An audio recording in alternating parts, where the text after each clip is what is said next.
여러분 반갑습니다. 공단기술 국어를 강의하고 있는 이선지입니다. 오늘 여러분들께 지금 아마 여러분들이 가장 궁금해하고 있는 2025년도부터 시작되는 출제 기조 전환에 따른 학습법, 그 중에서 논리학습법을 소개를 하도록 하겠습니다. 자, 여기 새로운 책을 가지고 왔는데요. 수빈이교 논리라고 한 책이에요. 수빈이교라고 하는 뜻은 쉽게 익힌다는 뜻이죠. 그래서 여러분들께 지금부터 논리를 어떻게 쉽고도 깊이 있게 정복해야 되는지 책과 학습법에 대한 소개를 하도록 하겠습니다. 자, 먼저 인혁처가 2025년도부터 공무원 출제 기조 전환을 선언하면서 예시문항을 20문제를 보여줬습니다. 전체 20문제 중에서 논리 영역에 해당된 문제는 총 3문제가 되었는데요. 자, 이 3문제에 대한 정답률을 보게 되면은 아마 논리학습이 왜 우선적으로 필요한지 여러분께서 공감을 하실 것 같습니다. 자, 이번에 5번, 12번, 20번이 논리 문제였는데 그 논리 문제 그 유형은 뭐였냐면은 첫 번째가 5번이 명제 논리였죠. 그리고 두 번째가 타당한 결론을 도출하는 문제고 그 다음에 마지막 문제가 생략된 전제를 찾는 문제인데요. 사실 타당한 그 결론을 도출한다고 그건 발문에 써져 있는 말이고요. 요거는 바로 뭐냐면 정언 논리와 서로 논리를 통해서 문제를 푸는 것이고요. 마지막에 생략된 전제를 찾는 것도 마찬가지로 정언 논리와 서로 논리 이론을 통해서 문제를 접근을 해야 돼요. 자, 그런데 학생분들은 아직 논리를, 특히 형식 논리를 한 번도 배우지 않았기 때문에 문제에 대한 접근법을 전혀 모르셨던 것 같습니다. 그래서 첫 번째 문제인 명제 논리는 그래도 우리가 뭐 여기 대우에서 대우 정도는 배웠으니까 그쵸, 한 50% 가까운 학생들이 이런 식으로 그 정답률을 보이고 있죠. 근데 이제 두 번째 문제 같은 경우는요, 한 번도 보지 못했던 생소한 문제죠. 정답률이 45%로 떨어지게 되고 마지막 문제, 생략된 전제를 찾는 문제는 이 문제는 25% 정답률 뿐이 안 나왔습니다. 자, 이 정답률은요, 초시생들한테 풀어봤을 때 정답률이고요.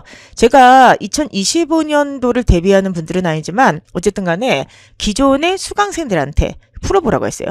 이 파이널 수강생들인데 파이널 수강생들은요, 다른 영역은 너무 잘 풀어요. 예를 들어서 문법이라고 한다든지 독해 같은 경우는 초시생 학생들과 아주 비교해봤을 때 월등한 실력 차이를 보여주고 있습니다. 자, 그런데 전체 영역 중에서 문법과 독해는 파이널 수강생들이 절대적으로 유리했지만 논리는요, 파이널 수강생들이나 초시생들이나 점수 차이가 크게 없습니다. 오히려 12번 문제는 이건 오히려 파이널 수강생들은 낮은 거를 알 수가 있죠. 자, 그럼 어쨌든 간에 초시생 분들이나 아니면은 파이널 수강생 이미 좀 학습이 이만큼 되어 있으신 분들이나, 자, 보시면은 다른 영역과 다르게 정답률이 매우 낮다. 이건 바로 무엇이냐? 고득점에서 우리가 우선적으로 학습을 해야 되는 파트가 바로 논리이다. 이거를 보여주는 증거 자료라고 볼 수가 있습니다. 자, 그런데 지금 카페를 비롯해서 굉장히 많은 질문이 올라와요. 근데 거기에서 수험생들이 가장 많이 묻는 질문은 바로 뭐냐? 지금 아마 이 영상을 보고 계신 분들도 비슷한 생각을 하고 있을 겁니다. 선생님, 이 논리를 좀 우선적으로 학습을 해야 된다는 건 알겠는데 도대체 무엇을 해야 될지는 모르겠고 어느 범위까지 해야 될지는 모르겠고 어떻게 해야 되는지도 모르겠어요. 예시 문제를 보게 되면은 유형은 알 수가 있는데 명제 논리에서 나왔구나, 그리고 타당한 결론을 노출하고 생략된 전제를 찾는구나, 이런 걸 대표용으로 보여줬는데 이런 것을 학습하기 위해서 도대체 어떻게 해야 되는가? 그리고 이번에 예시 문제는 딱 한 부분이 발표가 안 됐죠? 하지만 지금 피셋이나 리트 같은 경우는 그쵸, 논리를 10년 이상 출제를 했죠. 이미 쌓아놓은 문제 유형이 굉장히 많은데 이번에 단 3가지 그 문제 유형만 반복해서 나온다는 보장이 없습니다. 그래서 지금 우리에게 가장 필요한 건 뭐냐면은 무엇을 어떻게 학습을 해야 되는가? 그리고 굉장히 중요한 얘기인데 어느 범위까지 어떠한 방식으로 학습을 해야 되는가? 이거를 갖다가 알려주는 교재와 강의가 필요하다고 생각을 했습니다. 제가 이번에 논리 수업을 준비하면서 가장 신경을 쓰고 책을 구성하면서 가장 신경을 써서 그쵸, 생각을 했던 게 바로 이 부분이에요. 왜냐하면 지금 시중에 공무원 9급 논리를 위한 체계가 있는 그런 교재가 아직까지 전무합니다. 왜냐하면 이제 문제 유형이 3가지가 나왔기 때문에 3가지 문제 유형에 대한 접근법이나 이것의 변형 문제들은 나올 수가 있지만 앞으로 어느 범위까지 공부를 해야만 되는가, 그리고 앞으로 어떤 유형까지 나온다고 했을 때 이런 유형을 어떻게 접근을 해야 되는지 그 수업 논리에 대한 체계 자체를 갖다가 설명한 책들이 없다는 거죠. 이번 책을 고민하면서 가장 신경을 썼던 게 바로 그 부분이었어요. 이제 문제를 많이 넣어서 그냥 문제 형식으로 만들면 저도 사실 굉장히 편한데 그것보다 조금 욕심을 내봤습니다. 이번 책에서 가장 신경을 쓴 부분은 그래서 바로 이겁니다. 여러분들 앞으로 더 이상 고민하지 마세요. 공무원 9급 시험에 수업 논리는 이렇게 나오고 여기까지 나오고 이 문제를 풀기 위해서는 이렇게 공부를 해야 되는구나. 제가 이번에 이 책을 통해서 수업 논리 체계를 세워드렸으니까 이제부터는 이 체계 안에서 충실하게 훈련을 하시면은 어떤 문제가 나오든지 그쵸 여러분들은 반드시 논리왕이 될 수가 있을 것입니다. 지금부터 그래서 수업 논리 체계를 최초로 세운 이 책의 구성과 특성 그리고 학습법을 좀 말씀드리도록 하겠습니다. 자, 신개념 학습법이라는 말을 썼는데 왜 그러냐면은 현재 방금 말씀드렸던 것처럼 논리에 대한 체계를 갖추고 있는 기본서 성격의 책이 없는 데다가 그리고 두 번째는 논리라고 하는 결과적으로 이론만 학습해서는 한계가 있죠. 이런 이론을 적용해서 바로바로 문제를 푸는 실전용 훈련서가 필요한데 이번 책에는 양쪽을 다 담았습니다. 그래서 여러분들은 이 책을 통해서 가장 쉽고도 깊이 있게 논리 체계와 이론을 익히고요. 그리고 두 번째는 실전에 가장 가까운 유형을 빠르게 푸는 훈련을 같이 할 수 있을 것입니다. 수빈교 논리 체계 구성을 말씀드리도록 하겠습니다. 첫 번째는 아까 말씀드렸던 것처럼 도대체 무엇을 어느 범위까지 공부를 해야 될지 모르겠다. 그리고 이 문제가 있다고 했을 때 이 문제를 이해하고 푸는 데 필요한 이론적 체계가 어떻게 구성되는지를 모르겠다. 자, 거기에 대해서 제가 충실하게 해설을 다 이론을 썼습니다. 그렇기 때문에 출제 가능한 영역은 이러한 파트까지다. 맨 앞에 명제 논리부터 시작해서 정원 논리, 수론 논리, 그 다음에 귀납 논증은 이번에 출제가 안 됐지만 앞으로 출제될 가능성이 있습니다. 그래서 귀납 논증에 대한 간략한 그런 어떤 이론과 그리고 잘못된 결론을 도출하는 게 오류죠. 오류까지. 수험에서 우리가 필요한 논리 이론은 바로 이것이다. 첫 번째부터 시작해서 마지막 파트까지 충실하게 공부하면은 그쵸 공무원 수험 문제를 다 풀 수가 있다. 이렇게 이제 구성을 하게 된 겁니다. 이 부분을 쓸 때는요 철저하게 서술형으로 썼어요. 왜 그러냐면은 혼자 공부하시거나 아니면 복습하실 때 도움이 되라는 뜻에서 이해가 좀 쉽게 다 풀어서 서술형으로 이론을 작성했고요. 그리고 되도록이면은 그 개념에 대한 설명을 좀 풍부하게 해드리려고 했습니다. 예를 들어서 우리가 함축한다. 논리학에서는 이게 이제 문법에서 이게 뭐 비음, 유음 이런 것처럼 이게 하나의 그냥 개념어예요. 어간어미 같은 개념어예요. 근데 학생분들이 생각보다 함축한다라고 하는 말의 뜻을 논리학적으로 정확하게 모르죠. 그 다음에 이명제와 이명제의 관계는 뭐 반대관계이다. 반대까지는 이제 우리가 알 수가 있겠지만 소반대다. 소반대 관계라고 하는 말을 처음 들으신 분들도 있고 이것을 왜 서브 반대라고 이렇게 번역을 했는지도 모를 겁니다. 뭐 이런 어떤 세세한 개념부터 시작을 해가지고요.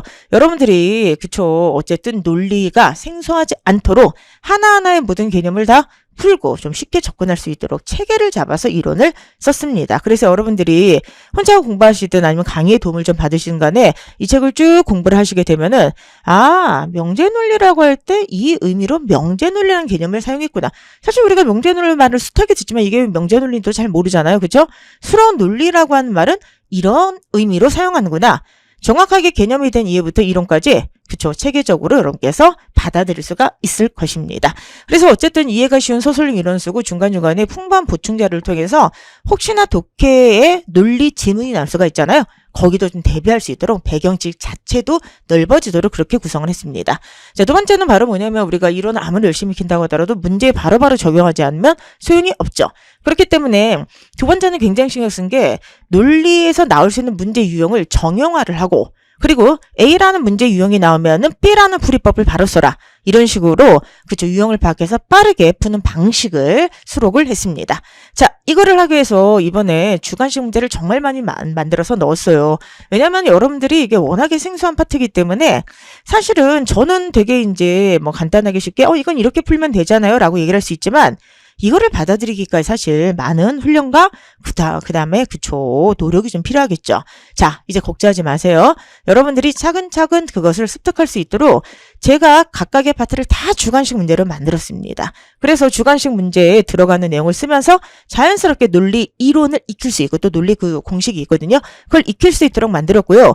부분적으로는 왜 이러한 공식을 써야 되는가를 일일이 다 그쵸 주관식 문제로 변형을 해서 만들었기 때문에 여러분께서는 여기서 문제 풀라는 거 열심히 이렇게 따라서 푸세요. 그럼 열심히 따라 풀면 첫 번째 이해가 확실히 되고요. 두 번째 암기가 확실히 됩니다. 그렇기 때문에 더 이상 처음에 딱 논리책을 보면 이게 무슨 외계어처럼 보여요. 무슨 기호도 많고 막 이렇게 되는데 그런 기호와 가정 하나하나를 다 주관식으로 연습할 수 있도록 일종의 논리 연습장을 만들어 드린 겁니다. 그렇기 때문에 걱정하지 마시고요. 그냥 하라는 대로 열심히 반복해서 한번 여러분께서 문제를 푸시기 바랍니다. 자, 이렇게 첫 번째 서술형으로 이론을 익히고요. 그 다음에 두 번째는 어떻게 보면은 나중에 보면 되게 단순하고 간단하지만 처음 할 때는 어렵거든요. 기호화하는 방식 하나, 공식 하나 적용하는 것도 초보 그 학생들에게는 매우 어렵게 다가올 수가 있기 때문에 이렇게 주관식으로 이제 여러분께서 공부를 할 수 있도록 꾸며놨죠. 그럼 이거를 바탕으로 마지막에 뭘 해야 돼? 그쵸, 문제를 풀어야죠.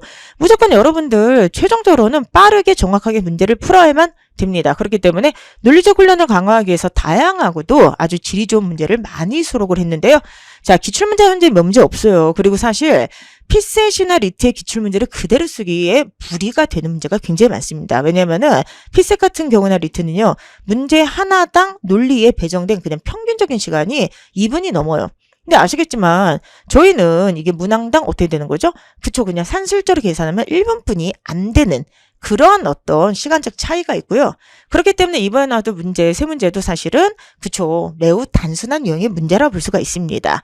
그래서 피셋이나 리트 중에서 저희가 바로 가져와서 쓸 수 있는 문제를 제가 쭉 지금 정리를 하고 있는데 그렇게 문제가 많지가 않습니다. 근데 어쨌든 그런 문제를 찾아내서요. 현재 인력차가 냈던 문제 3개와 그 다음에 피셋에 기출해서 그래도 우리가 참고할 수 있는 그런 문제 유형을 수록을 했고요. 자, 중요한 건 이제 피셋이나 아니면 리트에 나왔던 그런 논리 문제를 그쵸, 우리 공무원식으로 변형해서 푸는 연습을 해야 되겠죠? 그래서 풍부한 실전 문제를 같이 수록을 해서요. 앞에서 배웠던 주관식 연습을 하고 그 다음에 바로 문제에 적용한 훈련을 그렇죠. 실전 문제 파트에서 하게 될 것입니다.